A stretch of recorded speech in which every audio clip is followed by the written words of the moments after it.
Le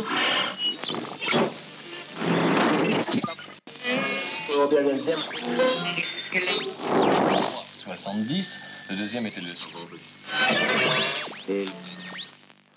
Bonjour Anne Hidalgo. Bonjour à vous. Anne Hidalgo, d'abord la situation en Ukraine. Hier, le Premier ministre polonais a estimé qu'Emmanuel Macron avait tort de continuer à parler avec Vladimir Poutine. On ne négocie pas, dit-il, avec Hitler, avec Staline ou avec Pol Pot. Est-ce que vous dites la même chose ?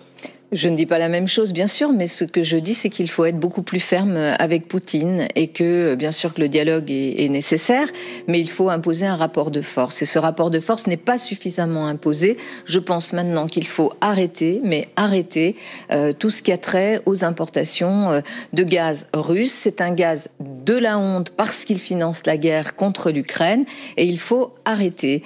On a eu hier une avancée et une parole importante de la ministre de la Défense allemande qui laissait envisager cette possibilité-là. Il faut vraiment que Emmanuel Macron, président français et président aussi aujourd'hui de l'Union européenne, soit beaucoup plus allant, beaucoup plus fort sur cet embargo vis-à-vis de ce gaz russe. Vous dites aux Français, il va falloir faire des sacrifices au nom de la paix, au nom de la solidarité avec l'Ukraine. En fait, bien sûr qu'il faut poser la question de l'humanité, la question de notre propre sécurité. Vous savez, c'est pas en cédant à Poutine, en cédant à son chantage aussi sur le paiement de ce gaz en roubles, qu'on va maintenir la paix. C'est en étant forts, unis, en prenant des sanctions qui amèneront Vladimir Poutine à arrêter le plus vite possible cette guerre, que nous serons forts, que nous nous protégerons et que nous nous protégerons aussi en limitant dans le temps les effets de cette guerre. Et donc, pour les efforts des Français et des Européens, évidemment qu'il faut mettre en place au niveau européen tout le matelas de protection nécessaire.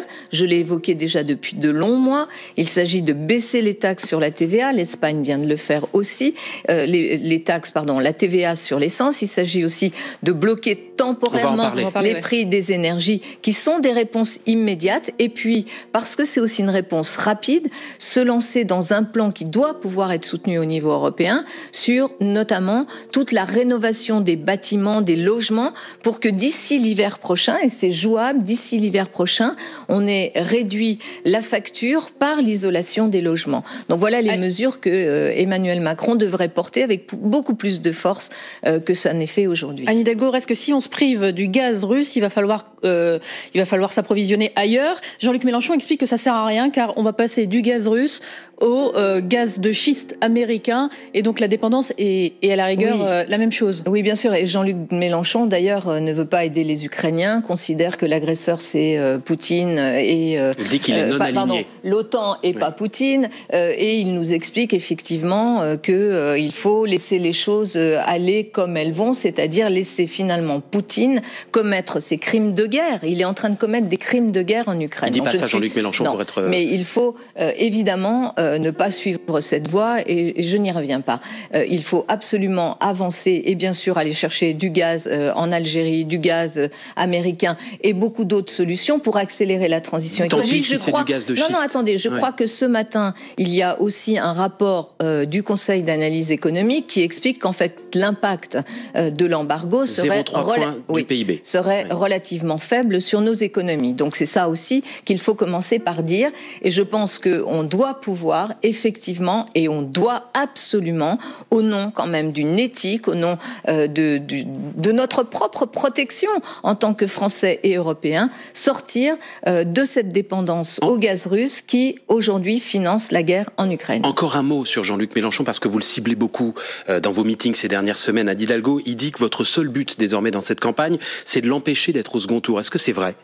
Mon but dans cette campagne, et je vais parler à nos auditeurs, à vos auditeurs, aux Françaises et aux Français, mon but dans cette campagne, c'est de faire comprendre quoi ? D'abord, vous avez d'un côté Emmanuel Macron, qui n'est plus une option pour les gens de gauche qui ont la générosité, l'humanisme au cœur. On voit bien que les 5 années passées avec Emmanuel Macron ont été très dures socialement et que les 5 qu'il préparerait le seront encore plus vu ces réformes proposées sur la retraite et autres. Et de l'autre côté, vous avez Jean-Luc Mélenchon qui vient expliquer qu'il serait ce vote utile pour la gauche, mais c'est une impasse. D'un côté, c'est pas une option, et de l'autre côté, c'est une impasse avec Jean-Luc Mélenchon. Pourquoi ? Parce qu'il avait 5 ans pour rassembler la gauche s'il le voulait. Il ne l'a pas fait. D'ailleurs, ça fait quelques années qu'il ne se dit plus de gauche, il se dit du peuple. Là, il redécouvre que la gauche, ça existe.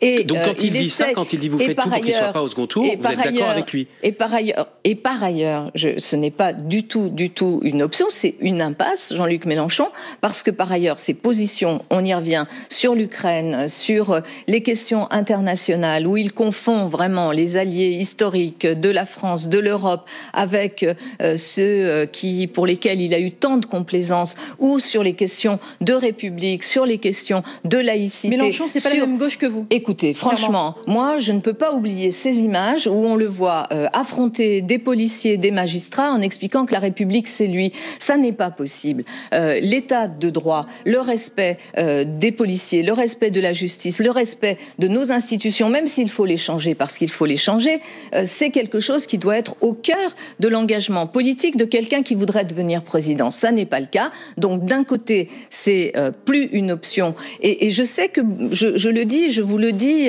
auditeurs et auditrices qui écoutez, je sais qu'en 2017, un certain nombre d'entre vous, vous vous êtes dit, peut-être que du côté d'Emmanuel Macron, il y a quelque chose qui ressemble à la gauche, qui peut être une option sociale. Vous le savez aujourd'hui, je l'ai dit lors de mon meeting, il vous calcule même pas. Il calcule pas du tout le social. Ça ne fait pas partie ça ne fait pas partie de son logiciel. Et d'ailleurs, il en a apporté la preuve pendant 5 ans. Donc, on n'a pas besoin de se repayer 5 ans de plus. Et de l'autre côté, quelqu'un qui vient aujourd'hui chercher les suffrages de la gauche alors qu'il l'a fracturé et qu'il n'a jamais voulu faire d'alliance ou porter une voix commune, y compris avec les sociodémocrates que je représente, c'est une impasse. Mais ça veut dire, Anne Hidalgo, qu'en cas de second tour, Emmanuel Macron, Jean-Luc Mélenchon, vous restez à la maison ? Ah, moi, je n'ai pas à vous dire aujourd'hui ce que je ferai au second tour. Je sais une chose, c'est que face à l'extrême droite, je serai là, quoi qu'il arrive. De l'autre côté, aujourd'hui, je suis engagée dans ce premier tour qui n'est pas encore terminé, et je veux convaincre les Françaises et les Français qu'il y a une gauche républicaine, laïque, écologique, sociale, européenne que j'incarne, et c'est cette gauche-là que je veux leur proposer. Et c'est celle qui peut créer l'alternative dans le pays. Depuis plusieurs mois, vous réclamez une baisse de la TVA à 5,5 sur le carburant et le blocage des prix de l'énergie. Pourquoi pas plutôt un chèque énergie comme le fait le gouvernement aujourd'hui, parce que plus ciblé sur les plus modestes? Non, parce qu'un chèque énergie, en fait, ça cible quelques personnes, peut-être parfois des très modestes, mais jamais les classes moyennes. Jamais les classes moyennes. Et moi, je veux vraiment des mesures, d'abord, qui soient simples, qui soient des mesures que l'on peut faire évoluer en fonction, là aussi, de l'évolution des prix, et notamment des prix de l'énergie. Et une mesure simple et générale, c'est la baisse de la TVA. C'est d'ailleurs ce que font d'autres pays. Je pense notamment à l'Espagne. Vous savez, un gouvernement, un État, il n'a pas 36 000 solutions pour agir rapidement, massivement et concerner tout le monde, dont les classes moyennes. Parce que baisser la TVA à 5,5, la baisse des taxes. Baisser la TVA à 5,5 pour le carburant, par exemple, ça profite aussi aux riches hommes d'affaires qui a un SUV. C'est l'argument qu'on nous donne toujours. Eh bien, écoutez, c'est la réalité aussi. Si ça profite marginalement à quelques-uns qui sont au-dessus en termes de revenus, c'est très bien, mais ceux qui payent le plus parce qu'ils sont les plus nombreux et qui sont les plus soumis à cet impôt qui est le plus injuste, disons les choses, ce sont les classes moyennes et les catégories populaires, et c'est à eux que je pense. Sur le climat, Anne Hidalgo, est-ce qu'il y a aujourd'hui dans votre projet une mesure que vous êtes la seule à défendre, qu'on ne retrouve pas dans le programme d'un autre ou d'une autre candidate ou candidat? Beaucoup de mesures, en tous les cas. Une mesure, pour moi, une mesure d'urgence aujourd'hui, c'est la mesure sur l'isolation des logements. Ça, presque tout le monde le dit. Non, d'autres en parlent, mais la façon dont j'en parle, les autres ne le font pas. Moi, je veux vraiment mettre le paquet, d'ailleurs, mettre le paquet en urgence, tout de suite, parce que si on prend, et les crédits qui restent aujourd'hui disponibles du plan de relance, environ 5 milliards d'euros par an, plus ce que je veux faire dans ces odyssées industrielles, notamment sur les énergies renouvelables, je mets le paquet rapidement avec des investissements publics très forts qui vont tirer notamment aussi tout le secteur du bâtiment qui travaille justement sur cette isolation, et personne d'autre ne propose cette avance remboursable, c'est-à-dire on paye, c'est la Caisse des dépôts qui avancera les frais pour tous les Français, et ensuite on se rembourse. Comment? L'État, la Caisse des dépôts se remboursera au moment de la vente de l'appartement. Et ça, je peux vous dire que ça aura un effet massif massif, à la fois sur le pouvoir d'achat des classes moyennes, à la fois sur l'économie, sur l'emploi, notamment dans ce secteur, et à la fois, bien sûr, sur la question énergétique et sur le climat, puisque ça aura un effet rapide, et ça répond aussi à l'urgence de cette crise liée à la guerre en Ukraine, qui pose la question de la sortie très rapide de notre dépendance aux énergies fossiles. Sur le logement, Anne Hidalgo, vous proposez la création d'un bouclier. Vous dites aucun Français ne doit dépenser plus du tiers de ses revenus pour se loger. Question toute simple, ça concerne aussi bien les locataires que les propriétaires ou uniquement les locataires? Ah non, uniquement les locataires, bien sûr. Là, parce que les propriétaires... Il y a des propriétaires... Oui, bien sûr, mais les propriétaires, en général, quand ils vont vers l'accession à la propriété, il y a déjà eu un certain nombre de vérifications quant à leur capacité de rembourser un prêt.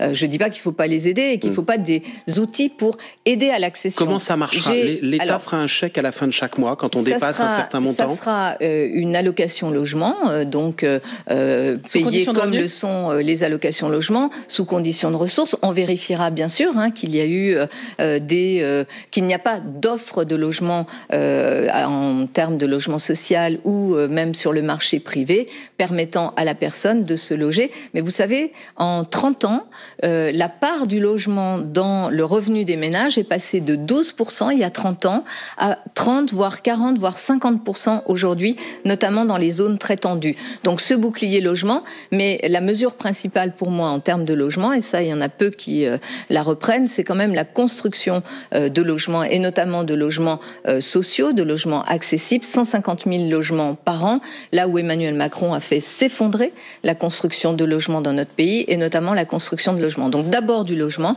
et un bouclier logement, et de l'encadrement aussi des loyers. Anne Hidalgo, vous souhaitez le maintien de la retraite à 62 ans avec 43 ans d'annuité d'ici 2035.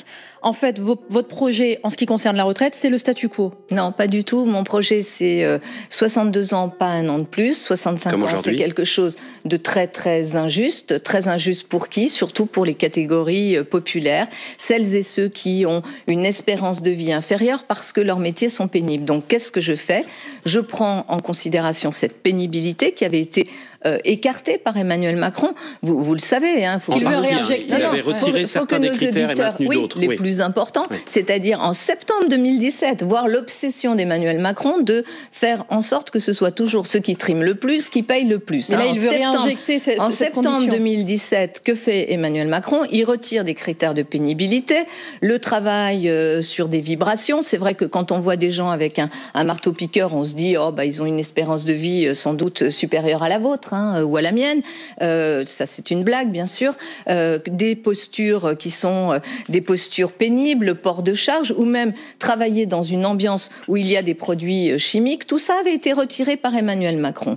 Et donc moi je rétablis ces critères-là, parce que c'est très important de permettre à celles et ceux qui ont travaillé dans ces milieux difficiles, qui ont une espérance de vie très inférieure à la vôtre ou à la mienne, de pouvoir partir plus tôt. Donc c'est pas le statu quo, puisqu'ils pourront partir à 59, à 60 ou à 61 ans. Et je jouerai effectivement à la fois sur les trimestres, mais par la bonification liée à cette pénibilité, et sur l'âge. Marine Le Pen, elle propose qu'on revienne à la retraite à 60 ans avec 40 années de cotisation.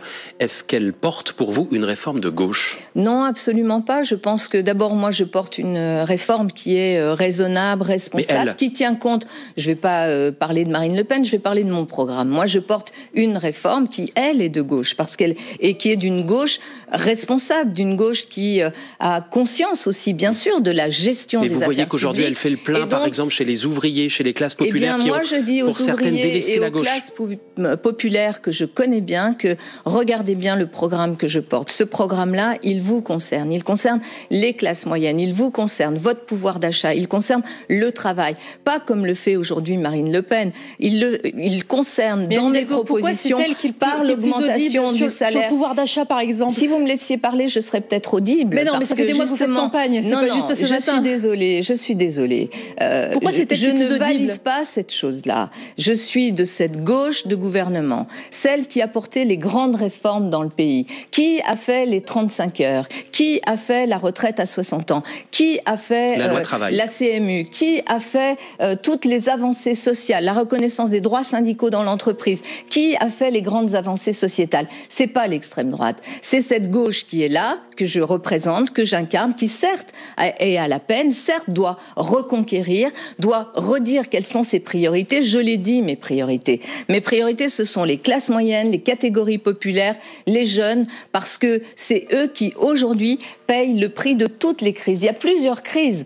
Il y a la crise économique, il y a la crise climatique, il y a aussi cette crise sociale des inégalités, et c'est à eux que je m'adresse. Et le travail que je fais dans cette campagne, c'est justement de remettre ces priorités à cet endroit. Je suis la gauche qui est celle qui, à la fois, protège ceux qui ont besoin de cette protection par l'action publique, et la gauche qui pense aussi l'économie, avec notamment cet enjeu crucial qui est celui du changement climatique. Et ça, regardez dans le programme de Marine Le Pen, c'est no way. Il n'y a rien sur le changement climatique, il y a des mesures clientélistes sur les plus fragiles, les plus pauvres, mais vous verrez, enfin j'espère que vous n'aurez pas à le voir, et qu'on n'aura pas à le voir. Moi, ce que je propose, c'est vraiment, et c'est justement aussi de tenir compte de la nécessité de faire fonctionner notre économie, et donc d'être et réaliste et ambitieuse, et de protéger ceux qui doivent l'être, c'est-à-dire les ouvriers, les classes moyennes, les jeunes, parce qu'ils sont en souffrance,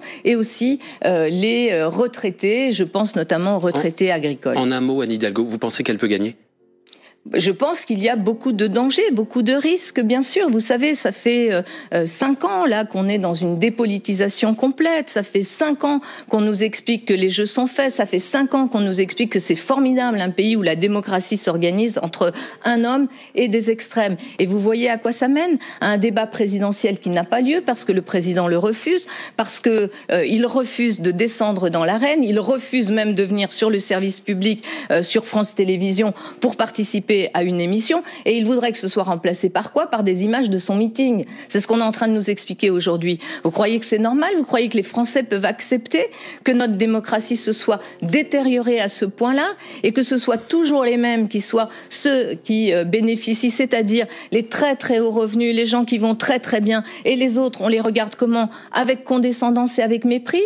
5 ans comme ça, vous imaginez 5 ans comme ça, dans quel état est notre démocratie, où on se pose la question effectivement de l'accès de l'extrême droite à la présidence de la République. Anne Hidalgo. Il faudrait qu'il y ait un sursaut. Comme tous les autres candidats à gauche, vous souhaitez aller vers une réduction du temps de travail, sauf que vous ne dites pas... Vous n'écrivez pas à combien.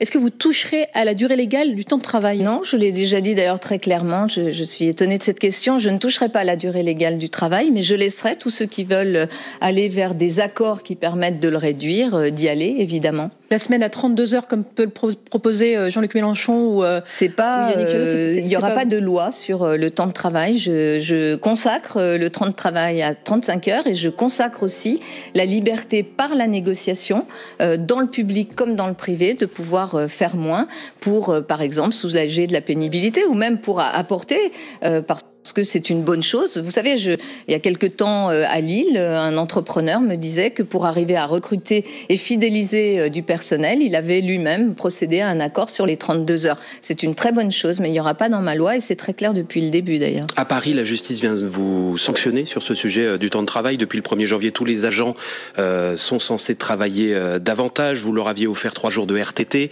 pour compenser ce travail en plus. La justice a dit non. L'opposition de droite à la mairie de Paris vous accuse d'avoir essayé d'acheter la paix sociale avec ces 3 journées de RTT. Qu'allez-vous faire et que lui répondez-vous ? D'abord, la loi en question est une loi d'Emmanuel Macron qui, justement, ne considère pas qu'on puisse avoir des accords qui soient plus favorables que la loi. Qui dit que tout le monde doit travailler 35 heures au minimum. Donc, en ce qui me concerne, je reviendrai bien sûr sur cette loi. Dans l'attente, évidemment, j'applique la loi. Et j'applique cette loi comment ? En faisant en sorte qu'on tienne compte notamment de la pénibilité du travail, mais aussi de l'égalité femmes-hommes. Donc, c'est ce que nous sommes en train de faire. Et du coup, vous allez faire quoi? La justice a dit non, les RTT, elles ne sont pas légales. J'applique la loi et donc je discute les agents de la ville de Paris vont travailler davantage avec les organisations syndicales et on a mis en place un certain nombre de mesures parce que ce que je dis nationalement, je le pratique aussi localement, des mesures permettant de tenir compte de la pénibilité d'un certain nombre de métiers et aussi de l'égalité femmes-hommes qui est quelque chose de très important pour moi. C'est pas contourner la loi? Non, pas contourner la loi, chère madame. Je vous ai dit, j'applique toujours la loi, mais je fais en sorte que cette loi, qui est très injuste,